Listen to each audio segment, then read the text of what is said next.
Hello tout le monde, quand je vous parle de Treichville, Marcory, Yopougon, Petit Bassama, et oui bien sûr aujourd'hui je vous amène en Côte d'Ivoire pour vous présenter donc le fameux plat de l'attiéké. Donc ce sera de l'attiéké au poisson braisé à ma façon.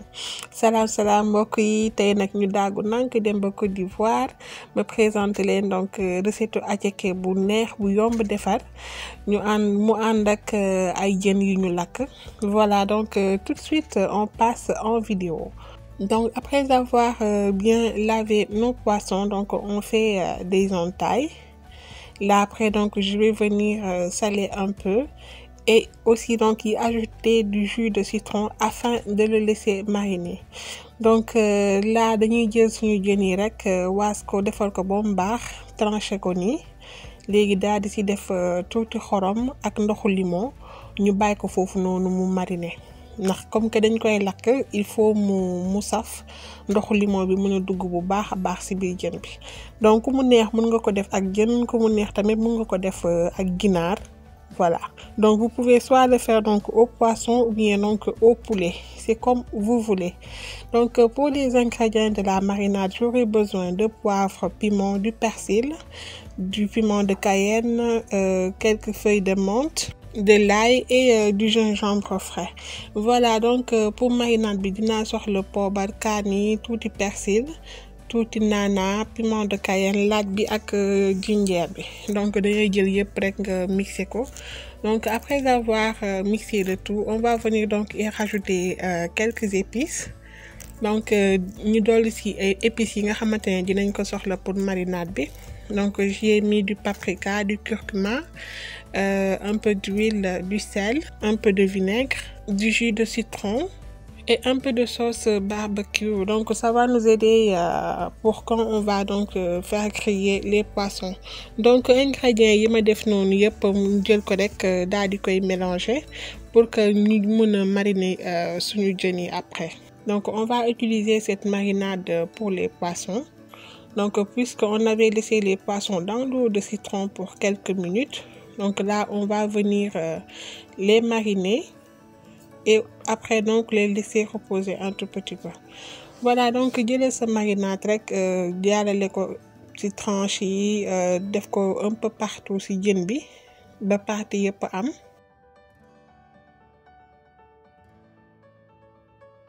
Donc on va bien mariner nos poissons et on laisse de côté. Donc là j'ai des crevettes aussi que je vais mariner un peu et je vais réserver pour les sauter après.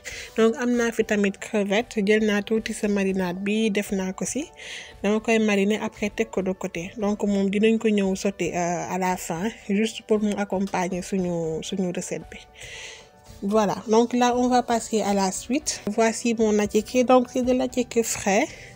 On va venir donc juste le faire cuire à la vapeur un tout petit peu, mais avant vous y ajoutez un peu d'huile afin que ça ne colle pas. Donc attiéké bi mu ngi nii attiéké bu tooy bi la donc da ngay jël rek nga def ci tuuti diwlin comme ni ñuy defee couscous rek pour comme ça nga xam ne du coller. Léegi comme que pare na nii dañ koy ñëw rek tey ko bàyyi ko mu suus benn yoon rek doy na. On va laisser donc cuire à la vapeur juste pour quelques minutes. Et là donc on va passer aux légumes pour la sauce moyo. Donc là j'ai du poivron vert, jaune, rouge, de l'oignon, des tomates, un concombre et de l'avocat. Donc on va venir découper tout en petits morceaux. Voilà, donc ñu ñëw préparer suñu sauce moyo bi am naa fi poivron vert, jaune, rouge, am naa fi tomate doom, am naa fi concombre, am naa fi soble ak avocat. Voilà, donc dañ koy daggate ay daggat yu ndaw rek yu sew pour sauce moyo bi. Voilà, donc là à présent notre attiéké est prêt.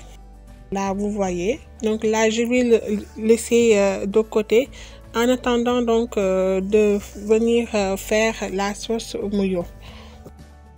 Voilà, donc on a bien découpé nos légumes. Et dans un petit saladier donc on va transvaser le tout. Donc daggati nañ suñu légumes yi pour sauce moyo bi ba pare ngay jël sa benn bool nga def ko ci pour après donc ñu mën ko ñëw assaisonner. Donc j'ai mis l'avocat en dernier lieu afin qu'il soit donc en contact avec le citron. Donc avocat bi laa mujjee def pour que mu nekk en contact ak citron bi comme ça du ñuul.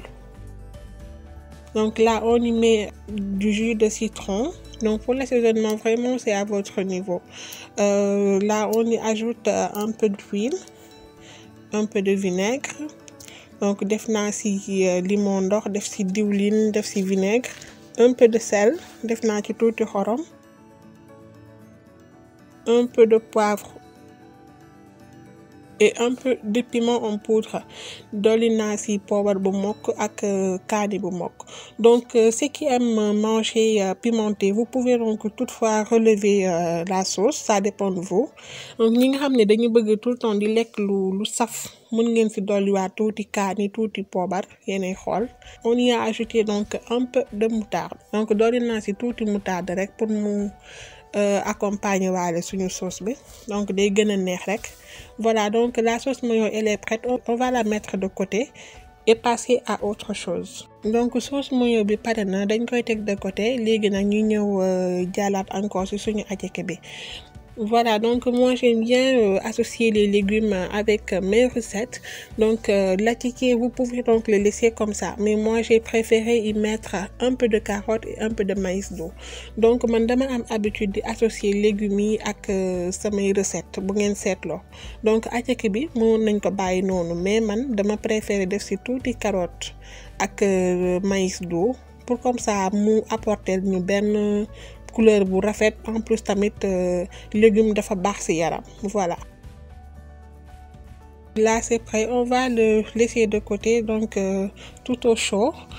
Et là on va venir donc passer au poisson. Moi donc je préfère les faire frire un tout petit peu dans l'huile afin que ça puisse donc bien passer au grillage. Donc man dama ko saaf tuuti rek ci kaw mu xaw a doore noonu après ma mariner waat ko doog ko lakk. Donc man je préfère di def loolu que ñëw rek di ko lakk noonu pour ne pas avoir de surprise en fait. Voilà, donc là on va le griller un tout petit peu juste à feu doux afin donc de lui apporter une bonne odeur, donc l'odeur de la grillade. Donc là c'est prêt, c'est bien beau. On va donc laisser de côté. Donc là j'avais de la banane plantain donc à loco que je vais donc venir faire frire. Donc amoon naa fa tamit tuuti banane plantain donc à loco d'habitude nuñ koy woowee nga jël ko def ko ay dagat léegi nga saaf ko. Donc dans la même poêle on va venir donc faire sauter nos crevettes. Donc si même poêle bi da ngay wàññi diwlin bi juste léegi nag mën nga ci ñëw sauter crevettes yi ñu mariné woon sànq. Donc ça va toujours donc nous apporter un bon goût et aussi donc un attiéké très très riche. Voilà, donc là j'y ajoute un peu de piment de Cayenne découpé. Donc juste pour sauter bi def naa ci tuuti piment de Cayenne. Donc vraiment du jël temps bu bari donc crevette moom gaaw na ñor danga koy sauter juste pour quelques minutes rek. Donc dinañu apporter dara ci décoration bi. Et là en fin de compte donc j'y mets un peu de persil donc juste pour le goût et la couleur. Donc dolli naa ci tuuti persil pour goût bi ak couleur bi. Donc nii pare na, on va le laisser de côté. Et voilà, donc tout est prêt, on va passer à l'assemblage. Voilà, donc mon attiéké est prêt. Donc vous voyez donc je l'ai accompagné avec les crevettes, quelques tranches d'avocat, de la loco. Donc voici notre poisson braisé. Là c'est la sauce mayo et donc j'avais fait une petite sauce oignon aussi donc pour accompagner l'attiéké. Voilà mes amis, gis ngeen nii laa defee sama attiéké mu ngi noonu accompagné naa ko ak crevettes sautées yi ak quelques tranches d'avocat ak aloko bi jën bu ñu lakk bi mi ngi noonu sauce mayo bi ak benn sauce soble bi ma defaroon. Voilà mes amis, j'espère que vous avez adoré ce beau voyage donc dans ce merveilleux pays de la Côte d'Ivoire que j'adore. Donc au passage, je vous fais des gros coucou mes amis depuis la Côte d'Ivoire. Donc j'espère que cette recette vous plaira. Laissez-moi des commentaires, partagez, likez. Et quant à moi, je vous retrouve bientôt pour une nouvelle vidéo. Et ceux qui viennent de découvrir ma chaîne, je vous prie de vous abonner afin donc de recevoir la notification des autres vidéos. D'ici là, portez-vous bien. Bisous.